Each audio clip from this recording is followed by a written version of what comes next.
Get it in there. Get it in there. You guys are seeing Kevin in a different. We'll put you in another he's being really yeah, calm right now. I gotta teach you how to do that.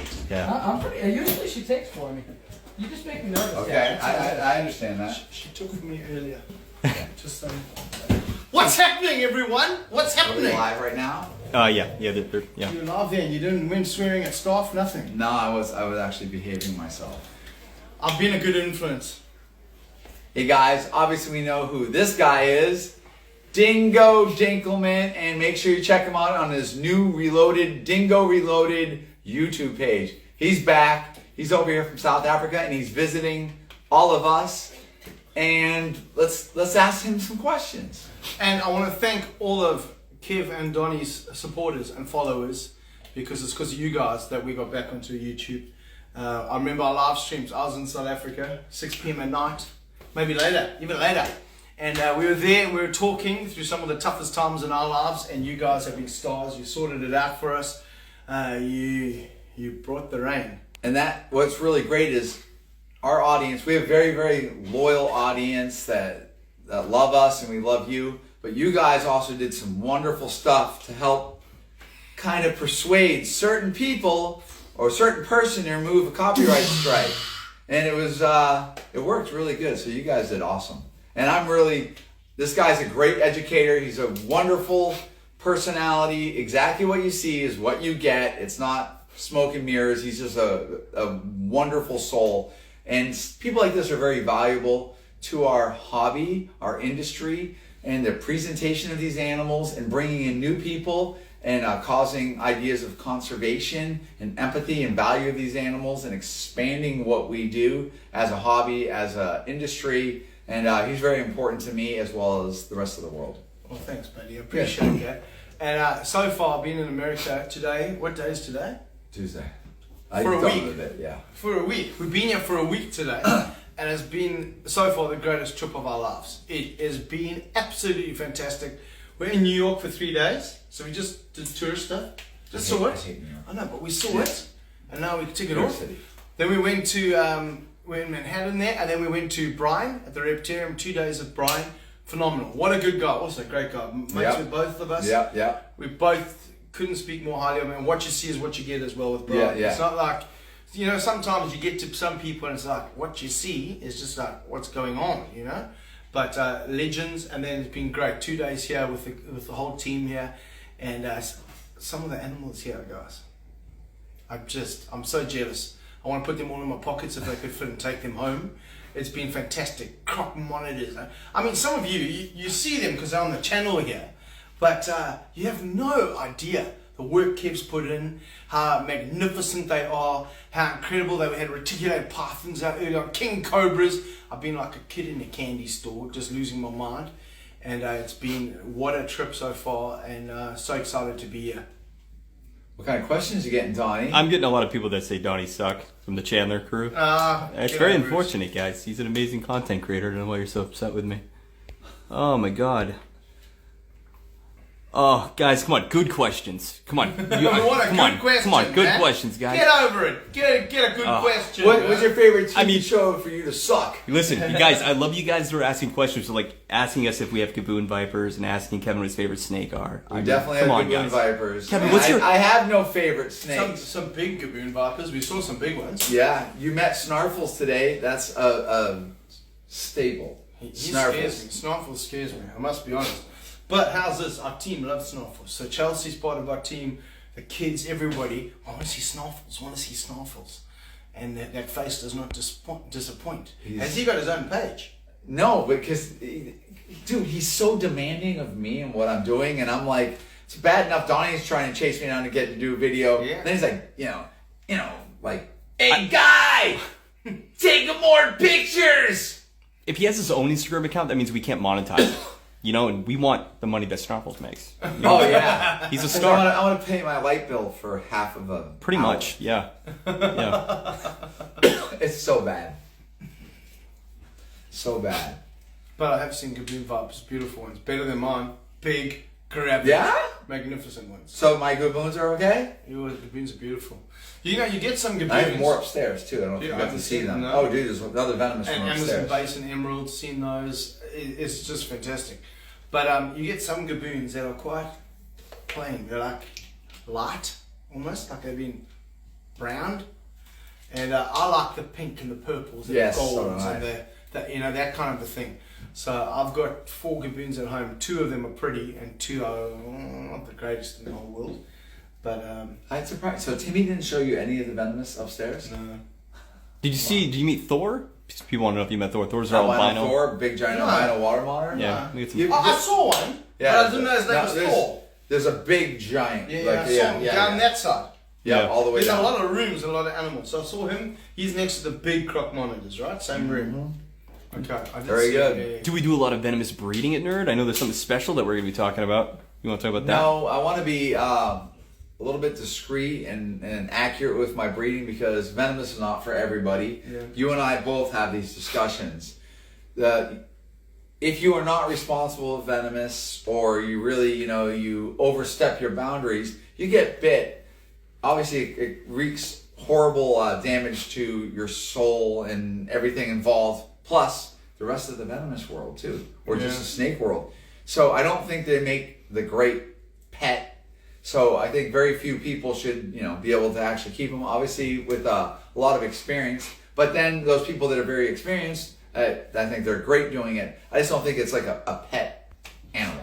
Well, I've got a problem now. I accidentally bred 35 Lancets, right? Yes. So now I bred them. Somebody saw in one of our videos we bred Lancets. Great. So this guy gets hold of me. He's 16 years old.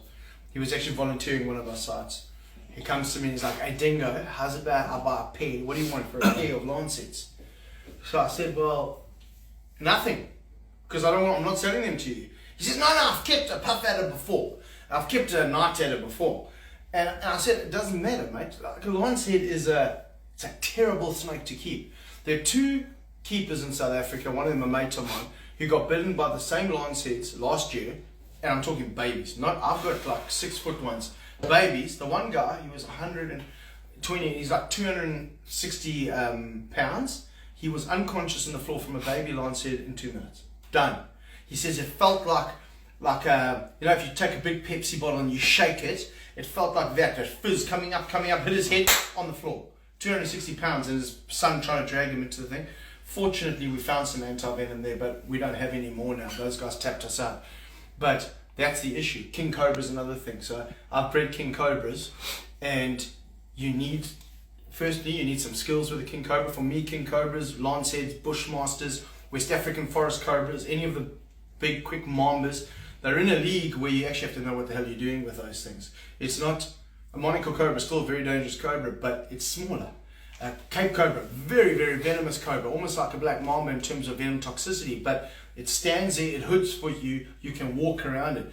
When you're dealing with massive elapids or vipers like am I talking too much? No. No, right. This is Tony, I'm doing okay, yeah, bro? Yeah. Okay, cool. Yeah, go for it. Yeah! Not you. Yes! Yeah, it's okay. But when you're talking about a snake like a Bushmaster, or you're talking about a snake like a Fer-de-Lance, which is like a pogo stick with fangs. It just takes off. I've seen some of my Fer-de-Lance take off, go like 6-7 foot in the air, horizontal to the ground, mouth open with his fangs looking at you. You give that to a 16-year-old, you're going to be going to his funeral 3 weeks later. So that's the problem with the venomous. And I don't know what the market's like here in South Africa, in America, but if I breed King Cobras, what am I going to do with 50 baby King Cobras? So we do breed a little bit of stuff. We're breeding gaboon vipers. We breed timber rattlesnakes, but that's a different thing. The King Cobra, I want to make the hetleucistics. True captive bred King Cobras that are actually feeding on rodents is really something really awesome. But now you would pick who you sell those to. Yeah, and so I don't want to make a lot. It's not a lucrative thing. It's I love gaboon vipers so much, and I love rhino vipers. I don't keep things that are like ultra dangerous in the respect like mambas, inland taipans, and stuff like that. They're very neurotic, fast moving, super dangerous. I think it's just better they're not in this facility. As interesting as they are to me, I just don't. There's not enough benefit. No, that's not a benefit. And a lot of times, if you notice all my venoms, I only have one. I have like one of this, one of that, because I don't really want to breed a lot of this. And it's the point where like some of these animals, you know, they're really not worth a lot. And now you gotta, I once made like, you know, 40 plus puff adders. And I was like, what did I do? Did you go fishing, use them for worms? Dude, they were like, no, I literally gave them away. And it was terrible, but it was something I don't want to do again. I think things like gaboon vipers, you can manage a gaboon viper if you abide by the basic rule of venomous keeping. They're forgiving. They're a thinking snake. Whereas a puff adder, it's just react. Its venom is horrible, as we know. They're super aggro, and to actually say you have a good puff adder is very, very rare. Yeah, I've never had one. Never. Yeah, it's and there's a small market for it. So if we breed king cobras in South Africa, and we got the one year I had 50 eggs from a female king. She was big. What am I going to do? I end up exporting them overseas, to be honest with you, because we have a very small venomous kind of group in South Africa, and a lot of those guys are keeping venomous just in rack systems. You can't keep a king cobra when it gets over 2 foot in the rack system. It's not fair on that snake, and if they're dangerous. There's no anti-venom in South Africa for king cobras. So getting the babies to eat. There's a lot of work getting those over onto rodents. It's a lot of work. And then also, it's not cost effective to do it because now the effort and the danger you put in, I'm allergic to that venom. So now in the beginning, sometimes you're force feeding a little baby king cobra, you millimeters from those fangs, and now you've got 50 of them to do in the beginning. Or you have to be somebody who breeds corn snakes and you've got 50 baby corn snakes at the right time to start feeding them to get them going. So there's a lot that goes into breeding venomous, which people don't realize. Having said that, if it's a special project or you're only going to get 10 out or something, The leucistic. Breed 300 of those, I'll take all of them. But 100%, then it's... You know what else I do like breeding is like some of the tree vipers. Because the tree vipers you really can manage with a hook, set them up in this beautiful planetarium, and you don't really have to endanger yourself like wagglers and all that kind of stuff. You just set them up, they look beautiful, they're low maintenance, and they're probably not going to kill you if they bite you. Yeah, so I really do like things like that. What's another good question, Donnie? Any good questions? No. I mean, I'm not really impressed with what you guys are asking. You guys are just asking some really, mundane stuff. Like, what's your favorite? Donnie's got standards. I don't have standards. I just want things to be interesting. I mean, Dingo, when you were at Brian Barczyk's place, what let you down while you were there? Were you something that you were excited about that let you down? What was the most stressful thing about shooting with Brian Barczyk? Is this from you or from them? I'm asking you that. Go ahead. Oh wow! Geez, I mean, like I would be stressed out. You'd have to compete with him because he's such an amazing content creator. I would just be, No, I'm pretty amazing too. So yeah. No, I was actually blown away at Brian. So I've met Brian before, 3 or 4 years ago in South Africa, but for 1 or 2 days. It was short, and Brian Barczyk's coming. My mates told me. I had to just look at some videos to figure out who he was then. No, I'm joking, but he came around. We shot with stuff that I'm very familiar with, so black mambas and stuff like that. So then it was, you know what it's like, Kev. You're on the front foot because you know what you're talking about. It's your animal. You know how this king cobra is going to react and stuff like that. And then coming up to Brian's, you've obviously seen a lot in the reptarium. So you think, I've got a good idea of what's going on there. But I get there, I was actually blown away. I walked up to the one enclosure, videos coming out shortly about it. I saw this one monitor lizard and I got tears in my eyes because it's just a magnificent animal and a magnificent setup where people are learning about it, and that's what does it for me. Where's the croc? The croc. You gave it away, but it's the croc, and you see people connecting with animals. That's what does it for me. The connection with people and animals, and I love spending time with Brian. He was really good. We've got a whole family with us. So Brian and Kev and the whole team, they've just been incredible with, there's 6 of us arriving. It's not like just I arrive. And we've got a whole team, patting my sweat away, bringing me drinks. Yeah. Well, you're a superstar. A diva. And so with Brian, that was really, really incredible. I love where he's going in the future. We had a really good time just hanging out and talking. He took us to Target. We hadn't been to Target before. Big highlight there. Going to Target. And I enjoy his fast pace.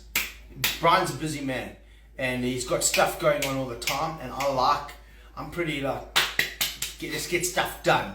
So when we're filming, boom, boom, boom, boom, boom, boom, boom, which is quite cool. It's fun.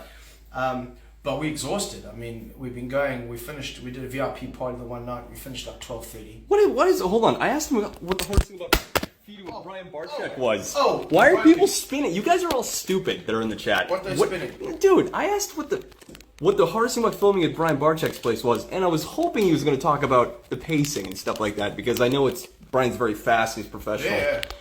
And you guys think I'm like I'm not trying to start drama, man. I'm trying to be interesting. It's something you guys can't achieve. You love Brian. Donnie and Kevin love Brian, and Brian loves Donnie and Kevin. Like, Brian speaks so highly of you guys. It's frightening. Yeah.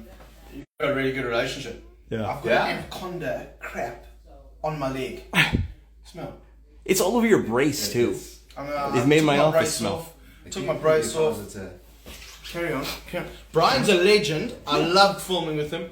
He's professional. I'll tell you about that. He taught me I need to take this stuff more professionally because he doesn't play games. It's like he's so chilled out. He's so relaxed.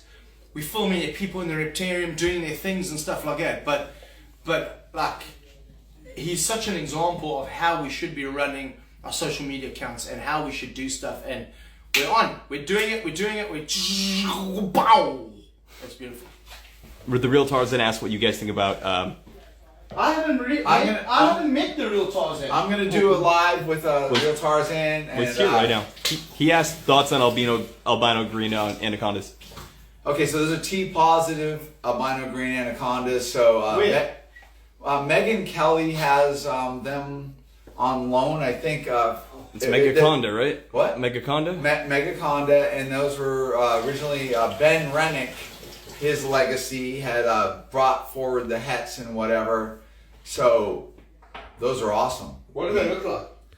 Orangey. Very nice. Yeah, T positive, tyrosinase positive, so it's very interesting. I don't have any.